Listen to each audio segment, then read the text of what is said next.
ये गिरफ्तारी बहुत बड़ी है। एक नहीं, दो सिटिंग सीएम, एक सीएम और एक डेप्यूटी सीएम, बात कर रहे हैं अरविंद केजरीवाल और मनीष सिसोदिया की। उनको अरेस्ट किया गया। हालांकि इससे पहले हेमंत सोरेन को भी अरेस्ट किया गया, लेकिन उन्होंने हिरासत में जाकर अपना इस्तीफा दे दिया था। तो ये कुछ बड़ी गिरफ्तारियां हैं। वरुण, मैं एक और सवाल पूछना चाहती हूं, क्योंकि लगातार इस गिरफ्तारी को लेकर सवाल उठ रहे हैं। ईडी पर सवाल उठते हैं, सीबीआई पर सवाल उठते हैं, लेकिन अगर हम गिरफ्तारियों की बात करें, हेमंत सोरेन की, के कविता की, मनीष सिसोदिया की, संजय सिंह की, अरविंद केजरीवाल की, उधर हम संजय राउत की बात कर रहे हैं, तो क्या ये गिरफ्तारियां सभी फेक तो नहीं हो सकती? कुछ ना कुछ तो मिला ही होगा ईडी को, तभी जाकर इतना बड़ा कदम उठाया गया, इतने बड़े नेताओं पर हाथ डाला गया।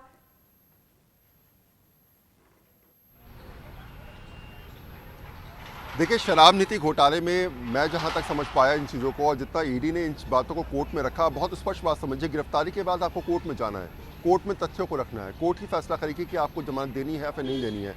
बार बार संजय सिंह की जमानत को लेकर, मनीष सिसोदिया की जमानत को लेकर जब भी कोर्ट में रखी जाती थी याचिका, तो उसमें स्पष्ट तौर पे ईडी कहती थी कि हमारे पास ये सबूत है, हम जांच कर रहे हैं, इन जांचों के आधार पर ये तमाम चीज़ों को हमें आगे रखना है और ये देखना है कि इंटेरोगेशन में कुछ और भी कई सारे नाम ऐसे हैं, कई तथ्य हैं जिनको हम कहीं ना कहीं आने वाले दिनों में कोर्ट में प्रोड्यूस करेंगे। तो बहुत स्पष्ट है, जमानत ना हो पाना भी एक बहुत बड़ा सेटबैक रहा है हमेशा से आम आदमी पार्टी के नेताओं के लिए। और उसके अलावा अरविंद केजरीवाल की गिरफ्तारी ये समझाता है कि सबूतों के आधार पर ही जांच को आगे बढ़ाया जाता है। आप बहुत स्पष्ट बात है कि जिस तरीके से दिनेश अरोड़ा ने बयान दिया कि अरविंद केजरीवाल के घर पर जो है वो मीटिंग हुई, ये कहना बुची बाबू का, जो के कविता के अकाउंटेंट है, कि अरविंद केजरीवाल से लगातार संपर्क में थी के कविता, मनीष सिसोदिया से बातचीत थी, राजनीतिक सलाहें होती थी, और ये कहना कि विजय नारायण जो है वो कहीं ना कहीं मीटिंग कर रहे थे, बातचीत कर रहे थे, शराब नीति घोटाले को लेकर भी बातचीत की गई थी। तो बहुत सारे ऐसे सबूत हैं, लंबी फहरिस्त जिसे आप कह सकते हैं, जिसके आधार पर अब कहीं ना कहीं ईडी ने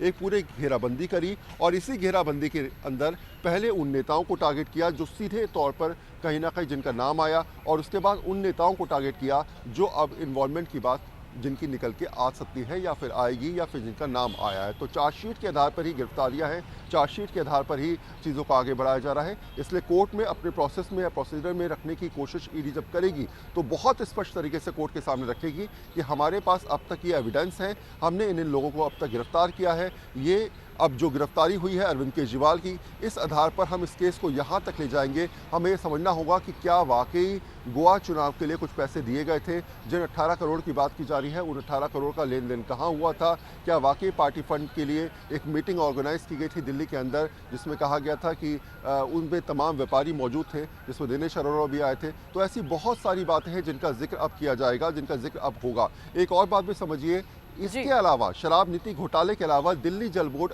घोटाले में भी अरविंद केजरीवाल को पिछली बार सम्मन मिला था। तो ऐसे में आप ईडी की गिरफ्त में है। शराब नीति घोटाले में तो जांच ईडी कर रही है, दिल्ली जल बोर्ड घोटाले में भी अब ईडी इंटेरोगेशन को आगे बढ़ाएगी। पिछली बार सम्मन में अरविंद केजरीवाल ने नकार दिया था, अब उस इंटेरोगेशन का पार्ट भी इस केस के साथ आगे बढ़ेगा। तो मुश्किल एक केस के साथ अब दूसरे केस में जा रही हैं। अब आसान नहीं है राहें केजरीवाल आम आदमी पार्टी की, और शायद यही वजह है कि एक बार गिरफ्त में आने के बाद एक के बाद एक परतें खुलती नजर भी आएंगी। जी। और गिरफ्तारी के बाद क्या अरविंद केजरीवाल के साथ हो सकता है या उनके नेताओं के साथ हुआ, वो अच्छे से जानते थे, इसीलिए वो गिरफ्तारी से बचना चाह रहे थे, लेकिन उनकी तमाम कोशिशें फेल हो गई। 9 सम्मन उन्होंने इग्नोर किए, लेकिन बात फिर भी नहीं बनी। और हाई कोर्ट से कल 2:30 बजे झटका लगने के बाद 7 बजे ईडी पहुंची। 2 घंटे की पूछताछ के बाद उनको गिरफ्तार कर लिया गया। आज कोर्ट में पेश किया जाएगा। और आम आदमी पार्टी की तरफ से देश भर में बड़ा प्रोटेस्ट भी होने जा रहा है। पल पल की अपडेट न्यूज़ 24 आप तक पहुंचाएगा और बड़ी टीम लगातार बनी रहेगी। और सबसे पहले न्यूज़ 24, कल भी हमने सबसे पहले आपको अपडेट किया था, आज भी, आज जो भी होगा सबसे पहले हम आपको बताएंगे। आज दिन भर आप